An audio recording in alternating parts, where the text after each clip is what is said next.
sejahtera, nama saya Amy. Hari ini saya nak tunjukkan kepada ibu bapa semua satu supplement yang boleh mengurangkan gerak timus, gerak sesama, gerak bersin, gerak batuk, disertai dengan hamuk dan juga alahan-alahan yang anak anda sedang mengalami. Tahu tak kenapa anak-anak anda mengalami masalah yang tadi Amy sebut tadi itu? Semua masalah dan gejala-gejala yang anak anda sedang mengalami ini adalah disebabkan sistem imun, iaitu sistem badan pertahanan mereka jadi lemah. Sebab itulah macam-macam gejala serang kat badan diorang.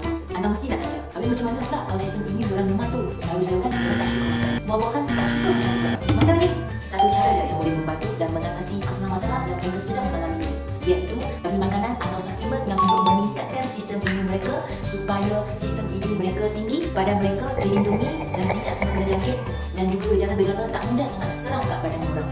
Oleh itu, hidawan Arabari boleh membantu mengatasi masalah anak-anak anda yang sedang mengalami dan juga boleh mengurangkan gejala-gejala yang mereka sedang ada sekarang. Yang paling penting adalah Kidawa mempunyai ketiga-tiga ramuan yang boleh meningkatkan sistem imun badan mereka dan juga berkesan untuk gejala-gejala sesama, bersin, berhingus dan sebagainya.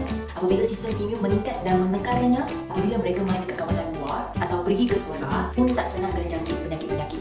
Apabila sistem imun ditingkatkan, bakteria, virus, ulat-ulat pun tak mudah serang kat badan anak anda. Nak tengok anak sihat bermain kat luar pun tak risau sangat ke?